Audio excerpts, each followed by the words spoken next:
오늘 말씀은 시드기야의 거의 밑바닥을 보여주는 장면입니다. 우리가 예레미야가 시드기야에 대해서 그 유다의 미래에 대해서 이야기를 할 때 왜 시드기야가 안 들었을까라는 질문에 대한 정말로 포장되었던 모든 것들을 다 뜯어서 진짜 속내가 무엇인지를 보여주는 장면입니다. 14절부터 16절까지를 보면 시드기야 왕이 사람을 보내어 선지자 예레미야를 여호와의 성전 셋째 문으로 데려오게 합니다. 공개적인 자리에서 공개적인 이야기를 듣는 것이 아니라 몰래 데려오게 한 다음에 왕이 묻는 거죠. 한마디도 숨기지 말라. 예레미야가 언제 말을 숨긴 적이 있습니까? 예레미야 숨긴 적 없어요. 근데 자기 마음이 불안하니까 숨기지 말라고 하는 거죠. 이 시드기야 왕 마음 자체에 불안과 염려와 그리고 의심과 이런 것들로 마음이 흔들리고 있는 모습을 볼 수 있는 것입니다. 예레미야는 시드기야한테 얘기합니다. 어차피 내가 얘기해봤자 안 들을 거잖아. 내가 얘기하면 나 죽이려고 그럴 거잖아. 지금 몇 번이야? 나 구덩이에 빠뜨리고 꺼내고 빠뜨리고 꺼내고. 장난치는 것도 아니고 들을 거면 듣고 말 거면 말고 라고 이야기를 해요. 그러니까 시드기야 왕이 비밀이, 그러니까 공개적으로 사람들 앞에서 보장하지는 못하지만 비밀스럽게 이거는 네가 내 말만 들으면 내가 무조건 방법을 찾아줄게 라는 식으로 조건을 거는 거죠. 그냥 조건을 거는 게 아니라 우리에게 이 영혼을 지으신 여호와께서 살아계심을 두고 맹세하노니, 말은 또 엄청 잘합니다. 그리고 내가 너를 죽이지도 아니할 것이고 내 생명을 찾는 사람들의 손에 넘기지도 않을 것이다 라고 이야기를 합니다. 이렇게 불안과 의심과 염려가 가득했고 공개적으로 말도 못하고 겁쟁이처럼 뒤에서 은밀하게 조건을 거는 왕이었음에도 불구하고 다시 한번 예레미야는 하나님의 메시지를 전합니다. 예레미야가 정말 극단적으로 이야기해요. 항복하기만 하면 너도 살고 성도 불사람을 당하지 않겠고 너와 너의 가족도 살 거다라고 확실하게 이야기를 합니다. 만약 이런 일이 일어나는 건 네가 항복 안 해서 그런 거다. 항복하기만 하면 무조건 그렇게 될 것이다 라고 이야기하는데 19절에서 왜 시드기야가 항복하지 않았냐? 나는 갈대아인에게 항복한 유다인을 두려워하노라. 자기보다 먼저 갈대아인 바벨론에게 항복했던 유다인들이 이렇게 질질 끌다가 이제서야 마지못해 항복하는 나를 보면 뭐라고 할지 모르겠는 거예요. 그러니까 지금 이 두 편이 있지 않습니까? 바벨론의 편을 들어서 그 바벨론의 편이 되었던 사람들이 있을 수 있고요. 바벨론에게 끌려왔던 바벨론의 편이 되었던 사람들이 있을 수 있고요. 두 번째로는 바벨론 죽여야 된다, 이집트의 편이 돼야 된다라고 하는 사람들이 있습니다. 미리 바벨론에 끌려와 가지고 마지못해 바벨론에게 편이 된 사람들 입장에서는 시드기야 왕 진짜 밉상이에요. 왜냐하면 바벨론이 세웠는데도 불구하고 바벨론을 거절하다가 다 죽게 될 뻔했고, 제가 저런 난리를 피는 바람에 바벨론에 끌려왔던 우리의 삶이 팍팍해졌잖아요. 불안해지고 힘들어졌잖아요. 네가 바벨론 말만 잘 들었으면 우리가 이렇게까지 모욕당하고 괴롭지는 않았어, 이 나쁜 놈. 이런 얘기 들을까봐 지금 시드기야가 무서워서 안 하겠다는 거예요. 그들이 나를 조롱할까 하노라.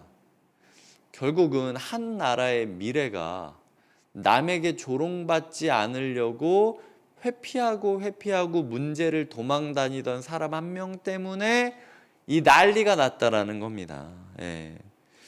예레미야가 다시 한번 보장합니다. 그 무리가 왕을 그들에게 넘기지 않을 거다. 네가 항복해도 그런 일은 없을 거다라고 또 보장을 하는 거죠. 이렇게까지 했는데도 진짜 어르고 달래고 네가 해달라는 대로 다 해주겠다 얘기하는 거 아닙니까? 그래도 안 해요. 네. 24절에 보면 시드기야가 예레미야에게 이르되 너는 이 말을 어느 사람에게도 알리지 말라. 여기부터 딱 눈치채는 거죠. 아, 얘가 그냥 궁금하기는 했지만 말씀을 따르려고 하는 건 아니구나 라는 마음이 확 드는 구절입니다. 그리하면 내가 죽지 아니하리라. 지금 아까 16절에서 얘기했잖아요. 절대로 죽이지 않겠다고. 왜 말을 바꿉니까? 네. 이 사람이 불리해지니까 또 갑자기 목숨 가지고 협박하면서 너 그러면 죽어. 뭐 이전의 약속은요. 이전의 약속은 이전 일이고 이제는 내가 들을 말을 들었으니까 다시 처음으로 돌아간 거야. 라는 식으로 이야기하는 시드기야의 모습을 보게 됩니다. 거짓말하라고 25절부터 말하죠. 그냥 거짓말도 아니고 26절에 보면 내가 예레미야가 왕을 찾아왔다라는 거예요. 제발 만나달라고 사정했다라는 겁니다. 나를 요나단의 집으로 되돌려 보내지 마소서 그리하여 거기서 죽지 않게 하옵소서 하였다 하라. 웃기지 않습니까? 지금 지가 죽기 싫고 지가 조롱받기 싫다 그랬는데 사람들이 찾아오면 예레미야가 자기 발끄댕이 발목 붙잡고 제발 저 죽이지 말라. 요나단의 집에 가면 나 진짜 죽는다. 이렇게 예레미야가 사정사정해서 어쩔 수 없이 왕이 만나준 거다. 이렇게 거짓말하라고 하는 거예요. 예레미야가 그렇게 말합니다. 저는 오늘 본문을 보면서 진짜 좀 슬프고 진짜 이해 안 돼요. 왜냐하면은 시드기야 왕이 진짜 이해가 안 됩니다. 우리는 무슨 이유를 대면서 말씀을 거절하고 있는가? 결국 파내고 파내다 보니까 사람들한테 내가 너무 멀리 온 것 같다. 이제 나는 못 돌아갈 것 같다. 하나님은 기회를 너무 많이 주고 있고 괜찮다고 얘기하는데도 불구하고 아니야, 나는 끝났어. 나는 이제 못 돌아가. 여기서 내가 이거 물으면 내 인생이 뭐가 돼? 이런 식으로 계속해서 눈사태가 커지듯 굴러가고 있는 시드기야의 모습이 우리의 모습, 회개하지 않는 우리의 모습은 아닌가. 하나님이 이렇게까지 했으면 멈춰야죠. 왜 예레미야 애가에서 성벽이 무너지고 모든 게 불타서 예레미야가 울고 있습니까? 이 한 사람의 멈추지 않음 때문이에요.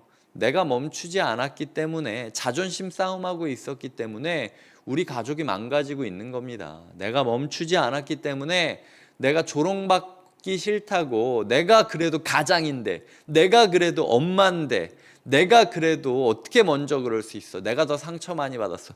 이런 이야기 하느라고 지금 서로 용서하지 못하고 사랑하지 못하고 문제도 해결하지 못하고 질질 끌고 있는 거예요. 그리고 말씀 듣고 은혜 받았어도 딱 24절처럼 아무 일 없었던 것처럼 나는 못 들은 걸로 하겠다. 이게 우리의 모습이라는 거죠. 시드기야의 모습을 보면서 진짜 이해가 되지 않지만 그럼에도 불구하고 시드기야의 모습 같은 저의 모습을 발견하기도 하는 것이 첫 번째 묵상이었고요. 두 번째로 보면은 예레미야가 참 이해가 안 갑니다. 지금 벌써 몇 번째 전화입니까? 이 정도 되면은 저였으면 안 만납니다. 뭐 신방 요청하고 그래도 전화 와도 어차피 집사님 제가 얘기해도 안 들을 거잖아요. 도대체 여기 와서 무슨 얘기를 들으려고 저를 만나려고 하는 겁니까? 자기 마음의 위로를 얻으려고 하는 겁니까? 제가 얘기하면은 뭐 명분 하나를 구해서 본인을 합리화시키려고 하는 겁니까? 그럴 바엔 나 안 만납니다.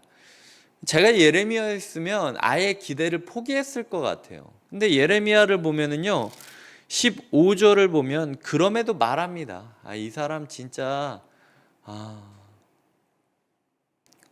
시드기야처럼 죽어도 말 안 듣고 끝까지 말 안 들을 놈이라는 걸 알면서도 또 16절에서 17절에서 또 말씀을 시작하고 있는 예레미야의 모습을 보고요.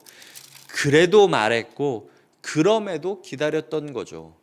이 성도님들을 만나면서 이야기를 하다 보면은요, 어떤 부분에 있어서는 꼭 비밀을 지켜달라, 아니면은 이거는 이렇게 얘기해달라, 뭐 이런 거죠. 이제 신방을 왔을 때 혹시라도 자기 남편이 자기가 신방 왔다라고 이야기를 하면 왜 만났냐라고 이야기할 텐데, 목사님 뭐 요 얘기는 하지 말아 주십시오. 그럼 대부분 제가 안 합니다. 그런 얘기. 그 집사님이 얘기하신 대로 권사님이 얘기하신 대로 그냥 덮고 기다릴 때가 많이 있어요. 오늘 예레미야의 모습을 보면서 어떻게 예레미야가 이렇게 거짓말할 수 있어? 왕이 지금 얘기한 대로 거짓말하는 거잖아요. 라고 생각할 수 있겠지만 예레미야가 지금 자기의 상황을 긍정적으로 묘사하거나 아니면은 자기의 명성을 높이거나 그런 인간적이거나 악한 마음으로 지금 이런 말을 하는 게 아니라 사실은 기다려 준 거잖아요. 잠깐 내가 모욕받고 잠깐 내가 오해받더라도 시드기야라는 한 영혼이 말씀 앞에서 반응할 수 있다면 내가 뒤로 물러서서 오히려 내가 목숨 구걸한 비천한 놈으로 오해되더라도 기다려주겠다. 이게 예레미야의 자세였다라는 거죠. 예레미야는 그래도 말하는 사람이었고 그럼에도 기다릴 줄 아는 사람이었습니다. 한 영혼이 변할 수 있다면 어디까지 가든 수고로움을 감당할 수 있고 모욕을 감당할 수 있는 사람이 예레미야였다라는 거죠. 제가 이 묵상을 얘기하고 싶지 않았던 이유는 사람들이 이런 얘기하면은 꼭 자기 죄를 핑계대는데 이걸 사용해요. 예레미야도 하얀 거짓말 하지 않았습니까? 그러니까 저도 하얀 거짓말 한 거나 마찬가지입니다. 근데 기억하셔야 될 게 예레미야가 요 말한 것 때문에 고관들한테 얼마나 모욕받았을지 생각하십시오. 그래, 네 맨날 잘난 척하고 20몇 년 동안 사역하더니 마지막에는 목숨 구걸하면서 빌빌댔구나. 너 저럴 줄 알았어. 이런 얘기 들으면서 지금 예레미야가 있었던 거예요. 그냥 적당히 그냥 저 사람이 거짓말을 해달라고 하니까 내가 기다리면서 거짓말했던 게 아니라 내가 요 말하면은 모든 사람들이 나를 비웃고 조롱하고 나를 멸시할 걸 뻔히 알고 있었음에도 불구하고 저 영혼이 변화할 걸 기다리면서 그 모든 것을 감내했던 게 예레미야의 모습이라는 거죠. 그래서 개인적으로 저는 우리의 백색 거짓말을 이런 예레미야의 모습을 가지고 정당화시켜서는 안 된다라고 생각을 합니다. 그게 제가 오늘 말씀을 통하여 당부하고 싶은 것 중 하나였어요. 하지만 중요한 건 오늘 말씀에서는 정말로 성도답지 않은 성도가 있고 정말로 사역자 같은 사역자가 있다라는 겁니다. 이 두 개의 말도 안 되는, 우리가 봤을 땐 좋은 성도가 많으면 좋은 사역자가 당연히 세워질 것 같죠. 좋은 사역자가 있으면 반드시 모든 사람이 좋은 성도가 될 것 같죠. 근데 정말로 막장이고 정말로 나쁜 놈, 이 놈 때문에 나라가 망하는 거잖아요. 이 어영부영하는 성도 때문에. 그럼에도 불구하고 이 사람과 너무나도 탁월한 예레미야의 사역자의 모습이 공존하고 있다라는 겁니다. 저는 이 불균형이 현대교회에도 있다고 생각합니다. 성도님들이 너무 뛰어나시고 탁월하신데 제가 부족한 게 있어요, 사실. 그리고 때로는 제가 정말로 순수하고 진심으로 전심으로 사역하지만 이게 튕겨져 나간다라고 느껴질 때가 있어요. 이 불균형 가운데 시드기야로서의 우리의 갭을 좀 좁혀가야 될 필요가 있고요. 예레미야로서 똑같이 우리가 지켜가야 될 부분들을 사역자들은 또 지켜가야 되는 겁니다. 그래서 우리가 시드기야를 통해서 반면교사의 모습을 보고 예레미야의 모습을 통해서 또 진면교사의 모습을 보면서 이 혼탁한 세상 또 한 번의 예배를 준비하고 또 한 번의 은혜를 사모하고 또 한 번의 기적을 간구하면서 회복을 노래하고 회복을 기다리는 하루 되시길 주님의 이름으로 부탁드립니다. 기도하시겠습니다. 하나님 감사합니다. 오늘 참 시드기야의 모습, 예레미야의 모습 둘 다 이해가 안 됩니다. 이렇게까지 하면서 이 정도의 이유로 지금 말씀을 거절하는 건가? 이렇게까지 하면서 이런 모욕을 받으면서도 끝까지 또 한 영혼을 기다리는 건 뭔가? 둘 다 이해가 안 되는 모습을 보는데 사실은 우리 교회의 모습도 현대교회의 모습도 별반 다르지 않은 것을 봅니다. 누가 누구 욕하기 전에 우리 안에 있는 시드기야의 모습을 먼저 돌아보고 변화하고 회개하게 하여 주시고, 그리고 예레미야 찾아 돌아다니기 전에 우리 왕 같은 제사장으로 세워주신 우리가 예레미야의 사명을 받은 것을 기억함으로 예레미야처럼 그래도 말씀 전하고 그럼에도 기다려주면서 내가 대신 모욕받고 있는 그런 모습들을 우리가 갖게 하여 주시옵소서. 우리의 삶 가운데 좋은 성도와 좋은 목사가 만났을 때 나타나게 될 시너지 효과를 기대하게 됩니다. 하나님, 이렇게 서로 엇박자 만들다가 유다가 멸망했던 모습처럼 되지 않게 하여 주시고, 곁에 있는 교회는 좋은 성도와 좋은 사역자가 함께 발맞춰 걸어가는 건강한 교회 되게 하여 주시옵소서. 예수님의 이름으로 기도드립니다. 아멘.